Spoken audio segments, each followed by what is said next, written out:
సాఫ్ట్‌గా, జ్యూసీగా నోట్లో వేసుకోగానే కరిగిపోయే బేసన్ లడ్డూలు బెల్లంతో హెల్తీగా చేసుకొని 20-30 రోజుల వరకు నిల్వ కూడా చేసుకోవచ్చు. మరి ఆ ప్రాసెస్ ఏంటో ఇప్పుడు చూద్దాం. ఇక్కడ 1 కప్పు శనగపిండిని జల్లించుకుంటున్నాను. ఇలా జల్లించడం వల్ల ఉండలు లేకుండా ఫైన్ పౌడర్ వస్తుంది. దాంతో లడ్డూలు చాలా సాఫ్ట్‌గా వస్తాయి. ఇప్పుడు దీన్ని పక్కన పెట్టుకుందాం. పాన్ లో 1/2 కప్పు నెయ్యి వేసుకుంటున్నాను. ఇందులో ముందుగా జల్లించుకున్న 1 కప్పు శనగపిండిని వేసుకుని బాగా కలుపుకుంటున్నాను. శనగపిండి ఎంత బాగా వేగితే లడ్డూలు అంత టేస్టీగా ఉంటాయి. 3-4 నిమిషాలు వేయించిన తర్వాత శనగపిండి బాగా వేగి కొద్దిగా కలర్ మారి రవ్వలా పొడి పొడిగా వచ్చింది. దీంట్లో నుంచి త్వరగా నెయ్యి రిలీజ్ అవ్వడానికి 1 టీ స్పూన్ నెయ్యి వేస్తున్నాను.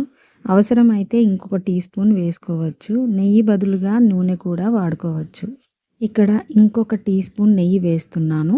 ఇప్పుడు దీన్ని 2-3 నిమిషాలు బాగా కలుపుతూ వేయించుకోవాలి. ఇప్పుడు దీంట్లో నుంచి నెయ్యి రిలీజ్ అయ్యి పేస్ట్లా తయారైంది. ఇప్పుడు దీన్ని 2-3 నిమిషాలు బాగా వేయించుకోవాలి.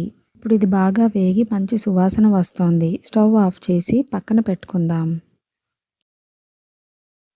దీన్ని కలుపుతూ ఉండాలి, లేకపోతే పాన్ వేడికి అడుగు పట్టేస్తుంది. ఇప్పుడు ఇది కొద్దిగా గోరువెచ్చగా అయ్యింది. దీనిలో బెల్లం వేసుకుందాం. దీంట్లో నేను 1/2 కప్పు బెల్లం వేస్తున్నాను. మీ టేస్ట్కి తగ్గట్టు బెల్లాన్ని అడ్జస్ట్ చేసుకోవచ్చు. 1/2 స్పూన్ యాలకుల పొడి వేసి స్పూన్తో బాగా ప్రెస్ చేస్తూ కలుపుకుందాం. ఇలా తురిమిన బెల్లం బదులుగా బెల్లం పొడి లేదా పంచదార పొడి కూడా వాడుకోవచ్చు.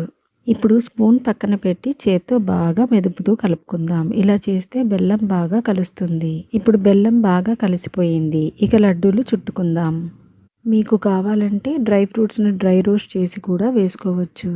ఈ లడ్డూలను 20-30 రోజుల వరకు స్టోర్ చేసుకోవచ్చు. కేవలం 3 ఇంగ్రీడియంట్స్‌తో సింపుల్‌గా లడ్డూలు చేసుకొని సూపర్‌గా ఎంజాయ్ చేయొచ్చు. ఇప్పుడు లడ్డూని తుంచి చూపిస్తున్నాను.